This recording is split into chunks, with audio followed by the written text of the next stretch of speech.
Salam sejahtera Malaysia, denyut nadi suara rakyat bergema di channel ini. Jangan lupa tekan butang subscribe, like dan share. Malaysia kita punya, cintai Malaysiaku, kita jaga kita.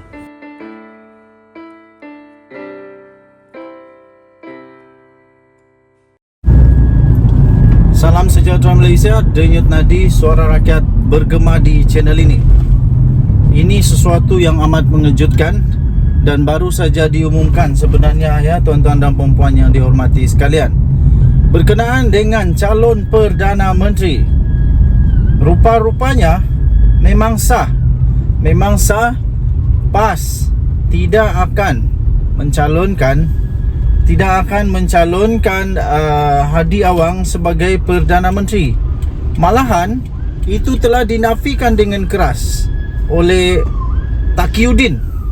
Persoalan pertama saya tentang perkara ini ialah mengapa mereka menafikan sekeras-kerasnya perkara tentang kononnya Hadi Awang adalah Perdana Menteri yang telah tular kononnya satu kenyataan rasmi menggunakan letterhead daripada pusat PAS menyatakan kononnya Hadi Awang adalah calon Perdana Menteri,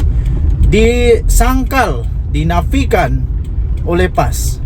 Persoalannya, kenapa dinafikan?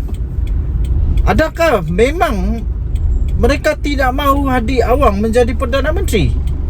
Bukankah secara tradisinya seorang ketua parti politik itu sepatutnya kalau berkuasa dan paling berkuasa di dalam politik Malaysia, selalunya beliau akan menjadi Perdana Menteri. Maksudnya, sekiranya PAS berjaya menumbangkan kerajaan perpaduan Datuk Seri Anwar Ibrahim dan buah fikiran titah daripada Yang di-Pertuan Agong ini, dan PAS menjadi parti paling dominan, mereka tetap tidak mencalonkan Hadi Awang. Itu soalan yang cukup besar. Mengapa? Kenapa?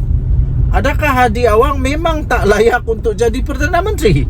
Ataupun kalau Hadi Awang jadi Perdana Menteri, PAS akan ditolak mentah-mentah oleh rakyat Malaysia?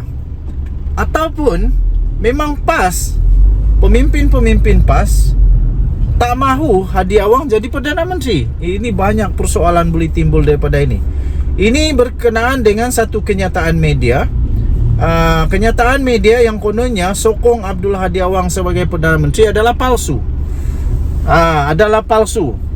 Tapi bagi saya, kalau perkara itu betul pun, apa masalahnya? Kalau perkara itu betul pun, apa masalahnya di sana? Kan lebih baik begitu. Lagipun Hadi Awang adalah ketua kepada PAS, dan beliau adalah ketua kepada parti nombor 2 paling banyak dapat nombor 2 paling banyak dapat MP di Malaysia. Tapi kenapa beliau tidak jadi calon Perdana Menteri? Setiausaha Agung PAS Datuk Seri Taqiyuddin Hassan mengesahkan kenyataan media bertajuk sokongan terhadap YB Tan Sri Tuan Guru Haji Abdul Hadi Awang, Ahli Parlimen Marang sebagai Perdana Menteri Malaysia adalah palsu. Pertama, memanglah janganlah palsukan perkara itu. Janganlah buat fitnah. Entah siapa yang tak bertanggungjawab ini, yang dah kena jangkit agaknya dengan simptom fitnah daripada individu-individu yang kalah di mahkamah kerana memfitnah. Jadi hentikanlah simptom memfitnah ini. Lebih daripada itu, yang menjadi kehairanan saya ialah, itulah saya ulang balik tadi, kenapa PAS tak mahu pula Hadi Awang jadi calon Perdana Menteri? Menerusi kenyataan di Facebooknya sebentar tadi, beliau berkata, kenyataan media yang tular itu juga tiada kaitan dengan mana-mana pihak. Terdahulu kenyataan media yang palsu yang telah menggunakan logo parti itu yang bertarikh 4 Mei yang kononnya telah ditandatangani oleh beliau memaklumkan bahawa Presiden PAS Tan Sri Abdul Hadi Awang akan menghadap Yang di-Pertuan Agong esok bagi mempersembahkan surat akuan bersumpah 115 ahli parlimen sebagai menyokongnya menjadi Perdana Menteri Malaysia. Wow, persoalannya dari mana nombor 115 ini? Tapi nasib baiklah, dikatakan memang palsu. Memang palsu ya, memang palsu. Jadi tidak tahulah sebenar-benarnya Hadi Awang akan jadi calon Perdana Menteri PAS atau tidak. Mungkin beliau boleh menjadi ketua bagi parti, tapi tak mampu nak jadi Perdana Menteri. Tak reti nak jadi Perdana Menteri. Mungkin itulah quote. Tapi saya fikir beliau boleh juga jadi Perdana Menteri, dengan syarat ada pegawai-pegawai, ada penasihat-penasihat, ada menteri-menteri yang bijak-bijak lah, yang boleh bantu beliau. Okey, jadi tuan-tuan dan puan-puan yang dihormati sekalian, itulah sekali lagi daripada Minutui TV, hentikanlah perbuatan fitnah ini. Hentikanlah berita tak betul ini, mengedit dan sebagainya. Saya pun tak pasti kenapa ada orang yang buat macam begini. Okey, so Malaysia kita punya, cintai Malaysia aku, kita jaga kita. Jangan lupa untuk tekan butang subscribe, like dan share. Bye-bye. Salam sejahtera Malaysia. Denyut nadi suara rakyat terus bergema di channel ini. Adakah anda bersetuju kalau ada kenyataan mengatakan perjuangan PAS sudah berubah, lari daripada asal?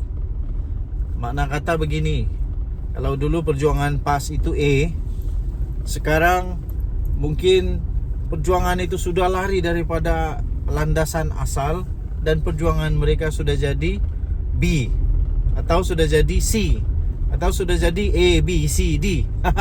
Tak lagi hanya A sahaja. Adakah anda setuju dengan statement yang begitu kalau ada orang keluarkan? Kerana statement ini telah dikeluarkan oleh Khalid Samad, di mana beliau berkata perjuangan PAS sebenarnya sudah berubah dan telah lari daripada tujuan yang asal. Apa pendapat anda? Anda setuju atau tidak? Anda boleh komen. Saya setuju kalau tidak anda boleh komen apa sajalah. Khalid tak tahu kah, Khalid salah kah, apa sajalah. Perjuangan yang dibawa oleh PAS dan presidennya Tan Sri Abdul Hadi Awang disifatkan telah berubah dan telah jauh lari daripada perjuangan asal. Itu kata daripada pengarah komunikasi Parti Amanah Negara Amanah, iaitu Khalid Abdul Samad, yang berkata tema menggempur pemikiran asobiah yang merupakan tujuan parti telah pun ditinggalkan. Jelas beliau, justifikasi yang dilakukan oleh Abdul Hadi Awang setelah bertemu dengan pengasas proklamasi orang Melayu, iaitu Tun Dr. Mahathir Mohamad, telah membawa dasar dan pendekatan baru apabila menjadikan bangsa sebagai tapak perjuangannya dan bukan lagi Islam. Wow, betulkah ini? Betulkah apa yang dinyatakan oleh Khalid Samad ini? Katanya, iaitu Abdul Hadi Awang, Rasul memulakan perjuangan Islam walaupun untuk seluruh manusia, tonggaknya pada bangsa dan kaumnya. Itu kata Khalid Samad. Tambahnya lagi, kerana perjuangan memerlukan tonggak bangsa, baru ada kekuatan. Kalau tidak ada kekuatan. Bukan kita fanatik pada kaum, tapi itu asas. Tambahnya lagi, ini bermakna dasar dan pendekatan Islam yang syumul dan lengkap, yang dibina atas kekuatan akidah tanpa melihat pada bangsa dan keturunan, bukan lagi menjadi pendekatan PAS sebagaimana yang dibawa dalam perjuangannya sebelum ini. Wow, itu adalah dakwaan daripada Khalid Samad. Adakah anda bersetuju dengan statement itu? Tambahnya lagi, adakah terselit juga dalam kenyataan tersebut satu pengakuan bahawa penubuhan PAS itu sendiri adalah tersilap apabila keluar dari UMNO pada tahun 50-an dahulu? Soalnya dalam kenyataan pada Khamis yang lalu, Khalid turut mendakwa bahawa Abdul Hadi telah menyangkal segala asas-asas yang telah disepakati oleh pemimpin ulama terkemuka Allahyarham Datuk Nik Abdul Aziz Nikmat dan Ustadz Fadil Nur sebelum ini. Wah, semakin hangat nampaknya politik Malaysia. Denyut nadi suara rakyat bergema di channel ini. Jangan lupa tekan butang subscribe, like dan share. Malaysia kita punya, cintai Malaysia aku. Kita jaga kita. Kita jumpa lagi. Bye bye.